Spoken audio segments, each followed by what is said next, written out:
আসসালামু আলাইকুম। রব্বি জিদনি ইলমা, রব্বি ইশরাহ লি সাদরি ওয়া ইয়াসসির লি আমরি ওয়াহলুল উকদাতাম মিন লিসানি ইয়াফকাহু কওলি।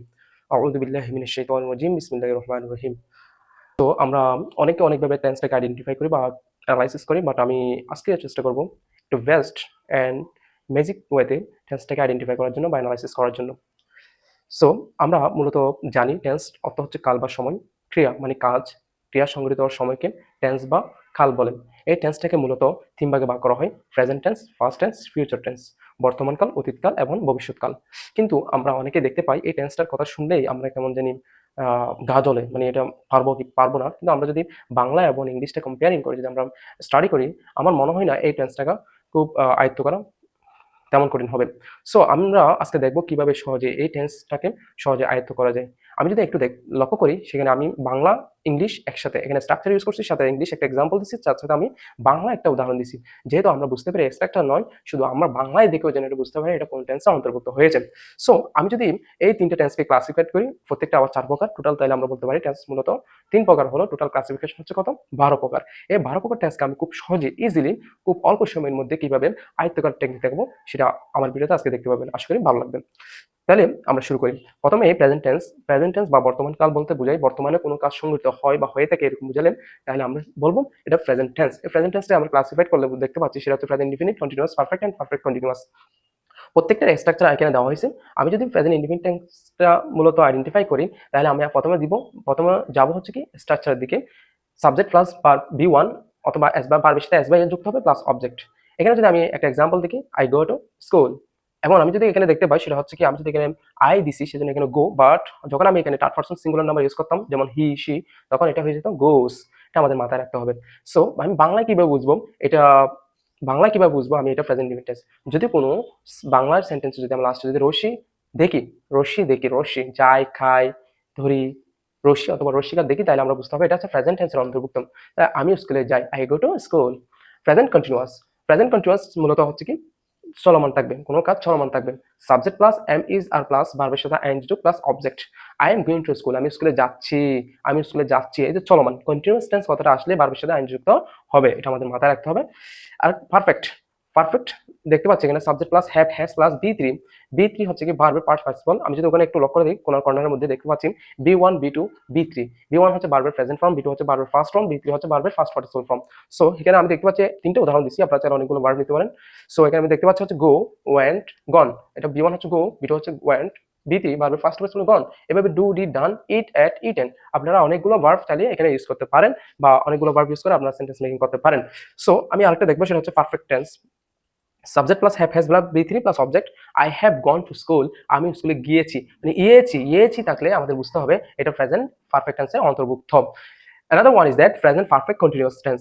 এখানে আমরা একটা জিনিস, আমি একটা ক্লু বলে দিচ্ছি বা ম্যাজিক রুলসটা বলে দিচ্ছি, সেটা হচ্ছে পারফেক্ট কন্টিনিউয়াস যেখানে থাকবো সেখানে আমরা বিন ইউজ করে, B double E N been use করে ভার্বের সাথে এন্ড যোগ করবো এবং একটা সময় উল্লেখ করতে হবে।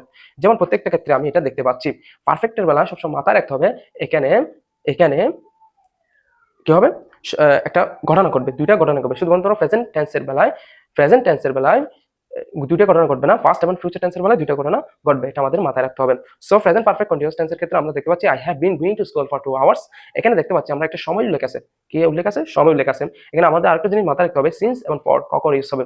যখন আমি থেকে ইউজ করব তখন হবে ফর, সরি সিন্স যখন ধরে ইউজ করবো তখন হবে কি ফর। যেমন আমি এখানে লিখছি আমি 2 ঘন্টা ধরে স্কুলে যাচ্ছি, তো যেহেতু ধরে বলছি সেজন্য আমি বলছি I have been going to school for 2 hours. যদি আমি সকাল থেকে স্কুলে যাচ্ছি তখন এটা দিতাম, তখন হবে I have been going to school since morning, এইভাবে হতো।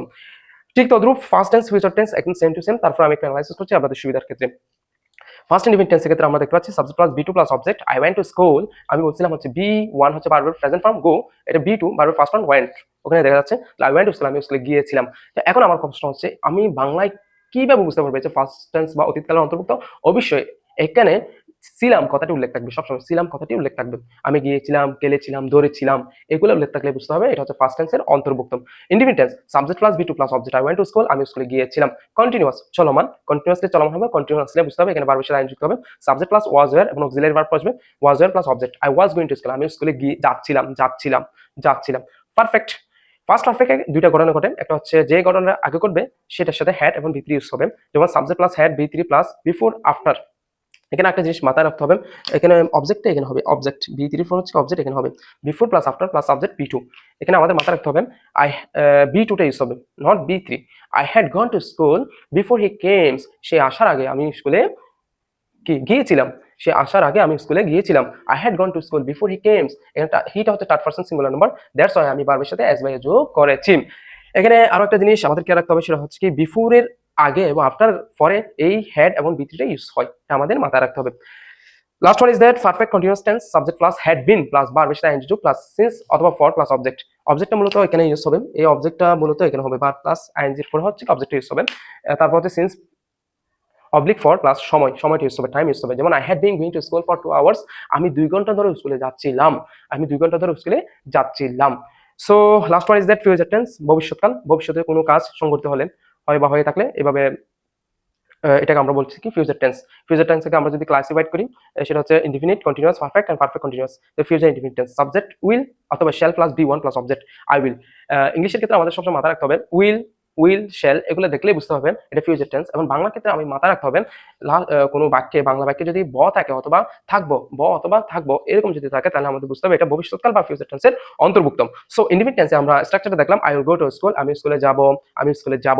কন্টিনিউয়াস অবভিয়াসলি এখানে অক্সিলারি ভার্ব আসবে, তার সাথে আইন যুক্ত হবে, যেমন subject plus will be, shall be plus ভার্বের সাথে আইন যুক্ত plus object. I will be going to school, আমি স্কুলে যেতে থাকবো, অ্যানাদার ওয়ান ইজ পারফেক্ট। পারফেক্টে সবসময় বলছিলাম দুটো কর্নার কাটবে এক্সেপ্ট প্রেজেন্ট টেন্স ব্যতীত। So subject plus will have plus B3 plus object plus before after plus subject plus B1। এখানে আমাদের একটা জিনিস মাথায় রাখতে হবে, সেটা হচ্ছে কি ফার্স্ট পারফেক্টের ক্ষেত্রে হচ্ছে কি B2 আর ফিউচার পারফেক্টের ক্ষেত্রে হচ্ছে B1 বসে, এটা আমাদের মাথায় রাখতে হবে। I will have gone to school before he comes, আমি স্কুলে যাব সে আসার আগে আমি স্কুলে যাব। যেহেতু স্কুলে যাওয়ার কাজটা আগে হয়েছে সেজন্য তার সাথে আমরা উইল হ্যাভ B3 টা ইউজ করছি। Last one is that perfect continuous tense, subject plus will have been. Perfect continuous কথা আসলে বিন বসবে এবং ভার্বের সাথে আইন যুক্ত হবে, এটা আমি আগে বলে দিছি। অবজেক্ট এবং এখানে একটা সময় উল্লেখ থাকে, সেই সময় হিসেবে since oblique for plus time use হয়। যেমন I will have been going to school for 2 hours, আমি 2 ঘন্টা ধরে স্কুলে যেতে থাকবো। তার মানে আমি অ্যাজ এ মোরাল বা অ্যাজ এ গ্লান্স হিসেবে যদি আমি একটু অ্যানালাইসিস করতে চাই, আমি কিভাবে টেন্সটাকে সহজে 2 মিনিটের মধ্যে আয়ত্ত করতে পারি, সেক্ষেত্রে তোমাকে একটা জিনিস মাথায় রাখতে হবে, সেটা হচ্ছে আমি স্ট্রাকচারের পাশাপাশি বাংলায় কি দেখতে পাচ্ছি। যেমন আমি ওখানে বলছিলাম প্রেজেন্টের ক্ষেত্রে রশ্মি অথবা শিক্ষার থাকবে, পাস্টের ক্ষেত্রে ছিলাম থাকবে, ফিউচার ক্ষেত্রে অথবা থাকবো এগুলো থাকবে। তাহলে আমরা সহজেই বাংলায় ইংলিশ টু বাংলা থেকে ইংলিশ থেকে বাংলা ট্রান্সলেটের ক্ষেত্রে আমাদের কোনো সমস্যা হবে না, কোন টেন্স আমরা ইউজ করবো সেই হিসেবে আমরা সহজেই ব্যবহার করতে পারবো। অবভিয়াসলি আমি একটা এক্সাম্পল দিয়ে এটা সম্পূর্ণ করার ট্রাই করছি, টেন্সটাকে সহজে আয়ত্ত করার ট্রাই করছি। আপনারা চাইলে অনেকগুলো ভার্ব ইউজ করেন এই টেন্সটাকে অ্যানালাইসিস করতে পারেন। আশা করি সবার ভালো লাগছে আজকের এই ভিডিওর মাধ্যমে। আশা করি টেন্স নিয়ে কারো কোনো সমস্যা হবে না। আর যদি কারো কোনো প্রশ্ন থাকে কিংবা আমার এই যে স্টাডিতে যদি কোনো ভুল ত্রুটিতে হয়ে থাকে তাহলে আপনারা কমেন্টে আমাকে জানাবেন, আমি ভুলগুলো শুধরে আবার ট্রাই করব। সো ধন্যবাদ সবাইকে আমার ভিডিওটি সম্পূর্ণ দেখার জন্য। সাপোর্ট করবেন, সাবস্ক্রাইব করবেন এবং ভালো লাগলে শেয়ার করবেন। আসসালামু আলাইকুম ওয়া রাহমাতুল্লাহি ওয়া বারাকাতুহু। নিয়মিত নামাজ পড়েন। ধন্যবাদ।